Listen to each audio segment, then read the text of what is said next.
right, you guys. Today we have Jacque McCormack, and I'm very excited. Jacque, you and I met at an event, had an instant connection, had a great conversation. I was just like, I've got to have you here on the Sold Out Sales podcast. So why don't you tell our audience a little bit about yourself and give us one thing that we're not going to find on your bio or if we check on your website.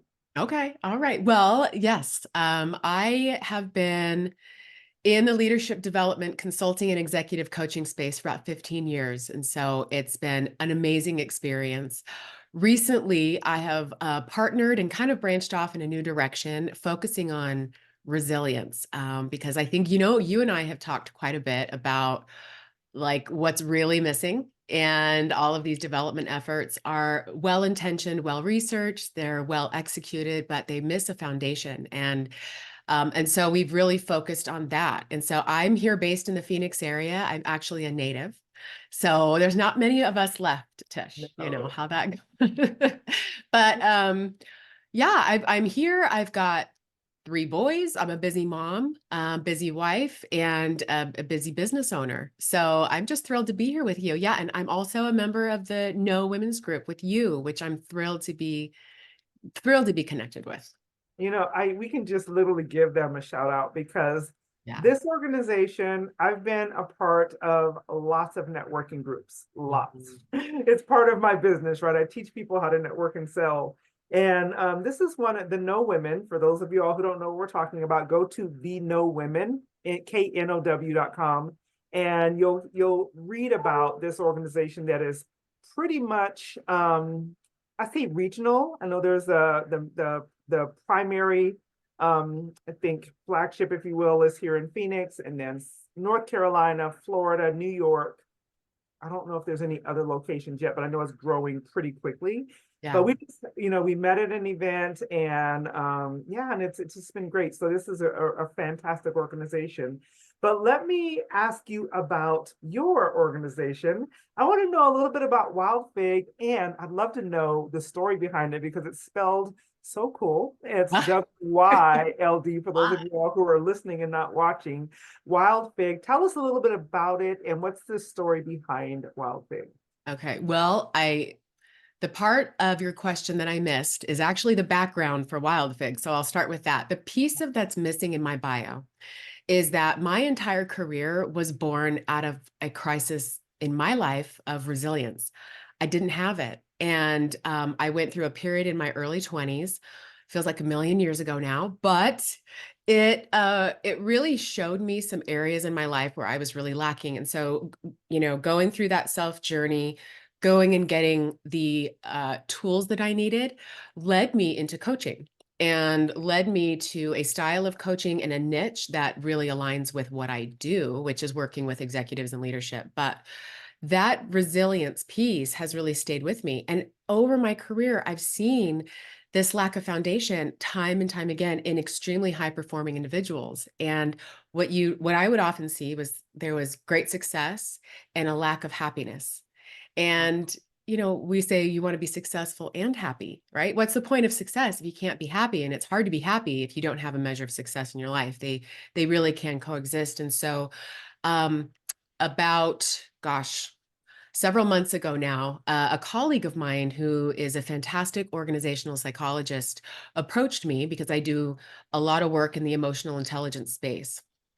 And he said, "Hey, are you seeing what I'm seeing? Because how do we overcome this?"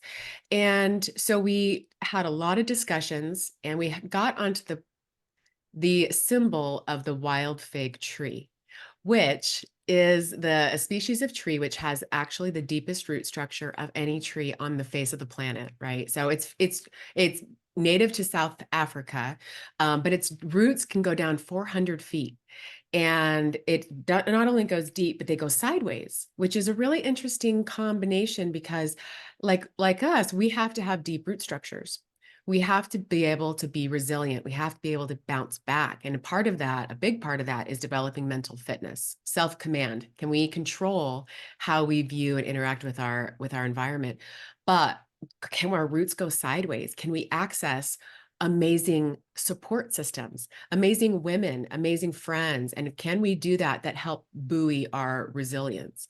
So that is the genesis of WildFig. And we're having so much fun exploring this with, and it's not just with professionals, it's with individuals who are struggling in other areas of life, parenting, marriage, any type you've got a lack of resilience, it'll show up everywhere. Yeah, I think this is such a powerful conversation for us to have today, Jackie, for many reasons. Number one, when I think about sales teams, which is of course what we focus on, working with both entrepreneurs, business leaders, sales teams, those who need to be able to drive dollars to the bottom line, I would dare say this is a group that probably needs the understanding of resilience as much as, if not more than, many of the other people that you probably serve. Tell me, if you would, first of all, would you, Jackie, because I know what your role is in your organization and how you focus on helping people to be more resilient, but you still have to drive new business. Would you consider yourself a salesperson? Absolutely. All day long, right? Yeah. And I will be the first to admit my entire life, someone would say sales, and I mean, I'd like just seize up, and I think there's a lot of people like me who they shy away from sales. And one important thing that I learned years ago was that for me, selling is teaching.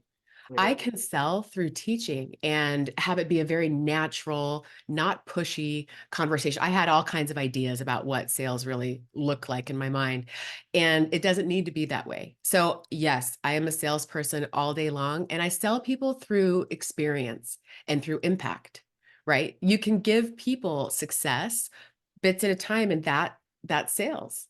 Oh my God, that's such a great way to just position that, because so many people, especially those who are in different industries, like the coaching industry, the training, it feels for them a little inauthentic Yeah. to quote unquote sell because they don't have a great understanding of what it was. But you said you can sell through teaching and Mm. giving them an amazing experience. And if people would reframe the way that they see sales, it would feel so much different for them. So thank you for that revelation. I think that's really powerful. I'd love to hear from you. What do you think, or how impactful would training on and understanding of resilience be for sales teams who are under tight deadlines, who have to really meet those KPIs, who are on phones or in front of people all the time? What do you think?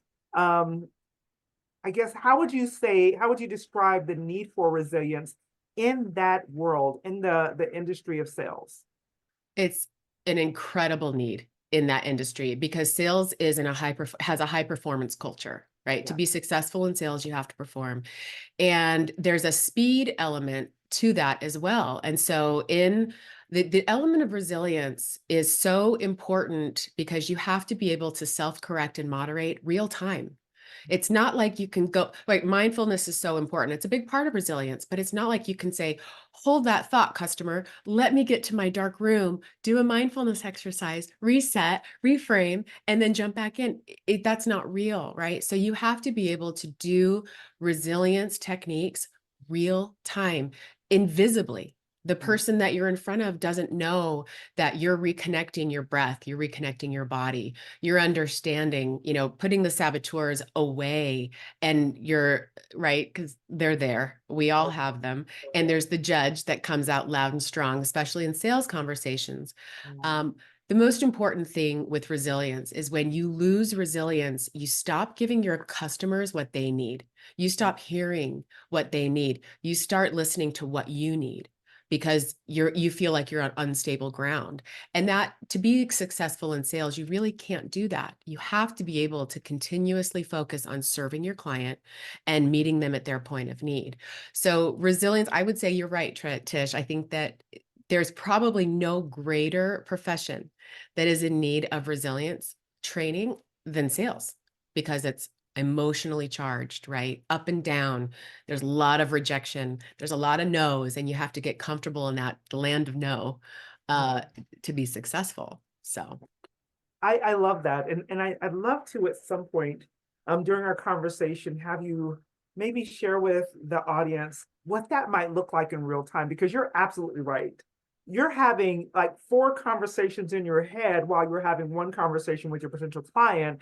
And unfortunately, the conversations you're having in your head is they don't want it, you're not doing this right, they're thinking it's too expensive, all of these things that are kind of speaking to us, telling us we're not going to be able to close this sale, and creating for us an environment where the person who's listening is probably feeling all of those things because it's so real for us. So I'd love to maybe understand what that might look like, and we'll save that to the end because I want them to remember that. So don't let me forget. I want to make Okay. sure All we give right. them something that they can do. Tell me though, Jackie, because number one, for those of you all who are listening and not watching, Jackie is gorgeous. And if I remember correctly, you and I were like eye to eye. So you're pretty tall also.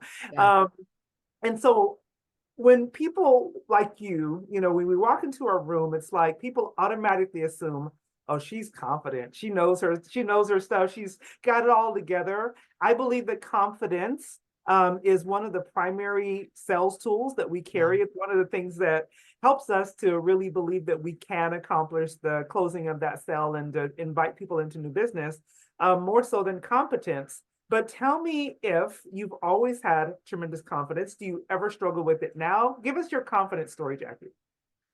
The answer is no. I had no. Um, I earlier on, I suffered with a weight problem for the better part of my life. And Wait, a so weight like underweight? no, mm-mm, No way. Because overweight. you are like gorgeous. And I Oh, mean, you're people who are larger can be gorgeous too, but you're like lean and slim. So I'm really surprised to hear you say that. So say more, continue your yeah. story. I from the very beginning, I've been overweight until like early 20s, until I got the coaching and the help that I needed, and it really kind of reset me. But when you suffer with a confidence problem for that long, it starts to be I mean, if there's a word that means more than fixed, it was so permanent, and it was almost an unchanging element of who I was. And so throughout the intervention, let's just say in my early 20s, I realized that I could continue on this path, or I could force myself to see and believe other people. I was only believing myself. I was believing that voice in my head and the person in the mirror, and who was telling me pretty ugly things about myself. But if I chose to just use some borrowed trust and believe your very sweet compliment, right? You just gave me a beautiful compliment, and I could choose to believe you, Tish. And I could go on that, and I could, change my body posture and change the way I walk into a room, because you're exactly right. When we walk into a room, we come in with a presence. Yeah. We get to determine what that presence is. I happen to be tall. You're tall too, right? So we get a little bit of a leg up, let's just say, sometimes, because it's noticeable, right? When physically present, larger people come in the room. But it also, confidence is my currency. That's what I have to understand. And I think it's really important for everybody to understand, is that whatever you're doing, you have to be able to be authoritative. You have to be believable and congruent. And so, how in the world would I go out and try to coach people on becoming the best version of themselves, whether it's resilient, whether it's an executive, whether it's a sales professional, if I can't present the best version of myself? So there's a pivot that happens. And I think for everybody, you come to a point in your life where you're like, I'm either going to continue down this road and fake it, or I'm going to make these difficult, authentic changes that will change the trajectory of my entire life. Wow. That is an amazing story. And I mean, and so powerful that, especially if you had that transformation so early in your young adult life, that Mhm. you're able to continue to lean in to that strength from it, even today. That's pretty amazing. And I think that, some of the things you said, I want to unpack just a little bit, because once again, that piece of confidence and really understanding what you bring to the table, and deciding what story you are going to believe, all of those things are so important for those, whether they call themselves sales professionals or not. These things play a huge role in the success of our business, the success of our sales journey, all of those things. And so I believe when we are choosing to tell ourselves or believe a different story about ourselves, it really impacts the way that we show up for the person that we're seeking to really serve. You mentioned earlier we can really sell by experience. So, in your opinion, Jackie, and based on what you do for a living, would you say that when someone is showing up believing a wrong story, believing a false narrative about themselves, how do you think it really impacts the way that they're able to accomplish their goal, whether it's in sales, whether it's in the workplace, with some of the types of leaders that you probably work with? What do you, how do you think this is impacting the way that we're showing up? I think it's a version of yourself who's inauthentic, that's showing up with these big, hairy goals in front of you. You're setting yourself up for failure. And so you have to be willing to have very difficult conversations and find that authentic piece of yourself, and then get that self very aligned with your goals, because your goals might shift. If Yeah. that authentic person is talking and really voicing the values and what's really important, your goals really might shift. So, that's the first step, because when you're showing up and you're just this, paper version of this person you're trying to be, paper folds very quickly, and it burns very quickly, and it gets close to the fire. And so we can't have that, right? We don't want that. None of us deserve that. So we need to be able to put the work in and really look in the mirror and determine, what is it that I want for myself? Right? What is it that I want to put out in the world? All of us are going to leave something in this world when we go, right? Yeah. What is it that I want to accomplish? Is there a legacy? Is there something? And who is going to accomplish that?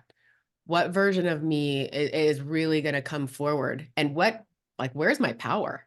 Yeah. Does my power lie in, let's call it a lie? Or is it really in this person who I am born to be? And all of us have it. All of us have this essence. All of us have this amazing potential within us. And sometimes it just can get uncomfortable to really figure out what that looks like. Mm. You said so much, so many great things. First of all, for those of you who are listening, it's very easy for us to kind of, we're listening to whether it's a podcast or a training of some sort and just kind of let things blow by and miss the things that can be life-changing. What Jackie just said is that if we're showing up as the paper version of ourselves, we're probably, number one, we're not going to be able to sustain any level of success because paper burns easily. It's very easy to miss those opportunities when we're not showing up as ourselves and we're not choosing to be the version of ourselves that can really have that long-lived sustainability in our whether it's our career or our business. So if you'd be willing to share, what are some of the things, kind of what we were kind of alluding to earlier, what are some of the things that, both from a standpoint of resilience and from, choosing to believe a different narrative, what are some of the things that you would say to a client that could help them to kind of reposition and kind of, believe in a better foundation so that they can speak from a place of power and show up differently? What are some of the things that you might tell them to do? First thing is, I think we need to understand about how our mind works, Tish. I think there's a big misconception that, suddenly it's like putting on an outfit. Suddenly you can just put on a fancy outfit and then you're this powerhouse woman.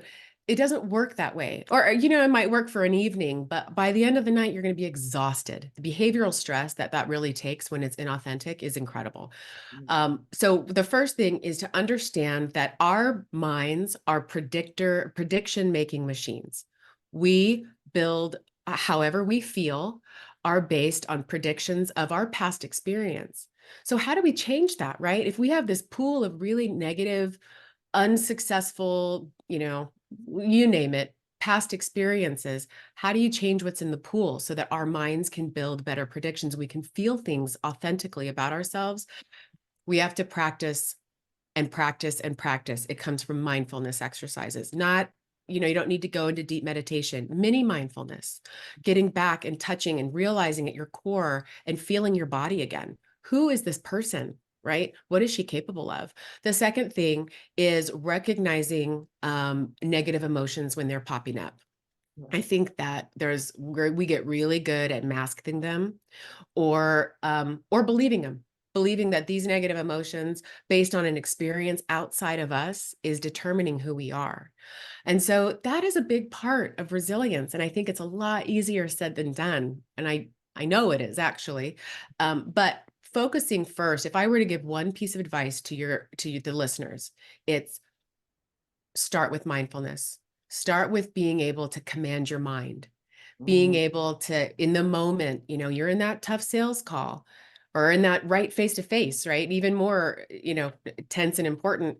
Can you feel your toes in your shoes? Can you, just for a moment, can you, rub your fingers together? Can you feel the weight of your rear in the seat you're sitting in?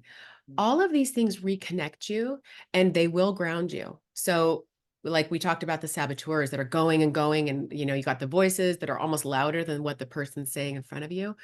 Can you reconnect and quiet your mind? Mindfulness, mini mindfulness is the most effective way to do it, period. It's been proven, research backed, time and time again. Start there.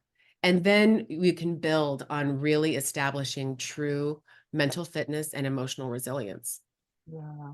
It's so interesting because I am hearing the scientific and the research-based solutions that you're providing. And for those that would be listening and go, yeah, I don't know about that, I'm going to tell you that there's a spiritual component to what you're saying as well. The Yes. Bible tells us that we have to renew our mind. You said, and I love this phrase you used, to learn to command your mind.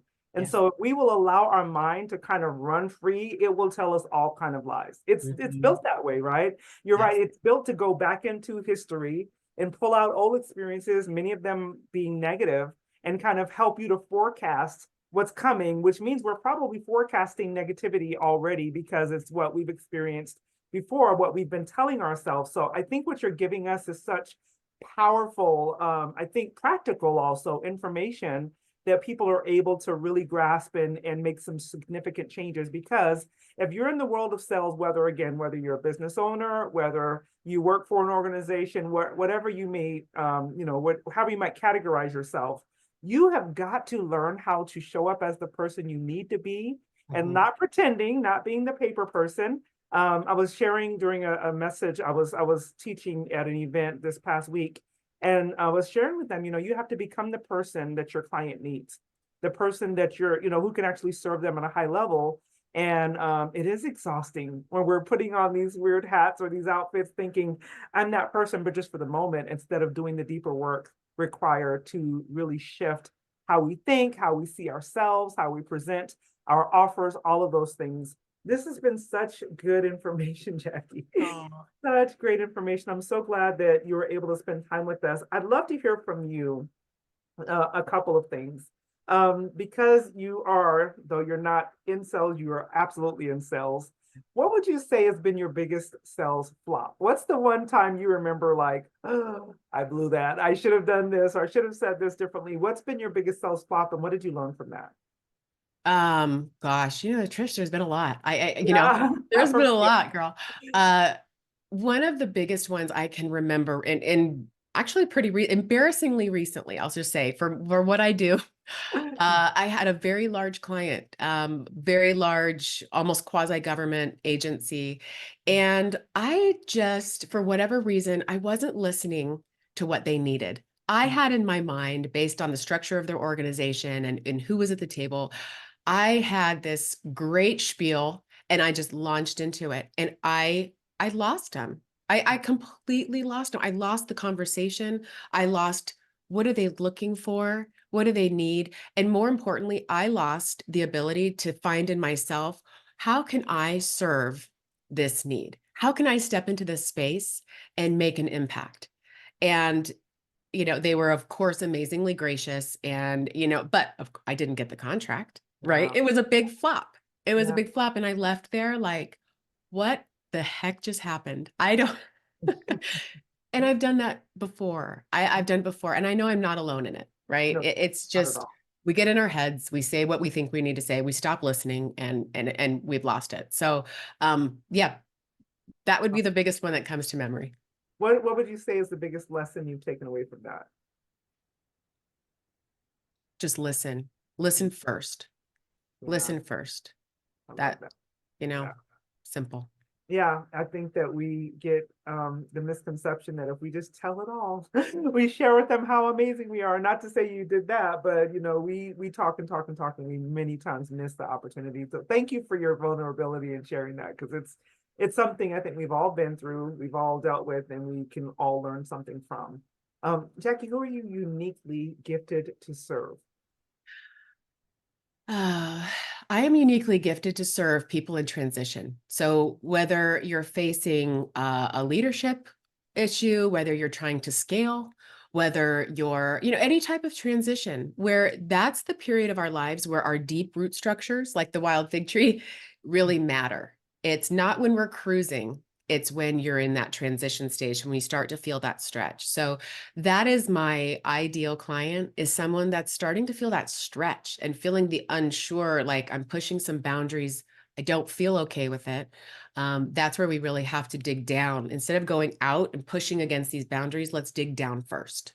Let's dig Oh, our hole deeper, set our roots down, and then it's amazing what's possible. It's amazing when you have that nourishment from deep root structures in our lives. It's incredible. oh my goodness. How do people reach out to you? What would somebody, if they're needing to work with you, first of all, what would they be Googling? What would they be, currently looking for? And then how do people find you? Gosh, how to be resilient is a big one. Yeah. Then it's popular on Google. Adversity, overcoming adversity is a big one. Development, any type of in the personal development space. Mhm. But they can reach me at wildfig.com. So it's WYLD Fig.com. And yeah, very easy to get in touch with. I look, and actually, we have a promo code that's Tish. So if you choose to engage our services and put that code in, you get the 15% off. And we just want Tish to know, and her listeners, that everyone's welcome. Sales is an amazing, amazing career, but it's got some serious challenges, and we know that. Yeah, well, I hope that people will find you and get what they need, because there's so much more than showing up to a conversation and just wowing the person. There are some things that we need to do from an internal perspective to become the person who could really serve them. So, Jackie, thank you so very much for being here, for sharing such amazing jewels with our audience, and look forward to seeing you. I'd love to have you back at some point and kind of talk a little bit more about some of the actual physical things or mindset things that people can do to get to the place of becoming the person that they need to be to have high success in sales. Awesome. Thank you, Tish. It's been such a pleasure.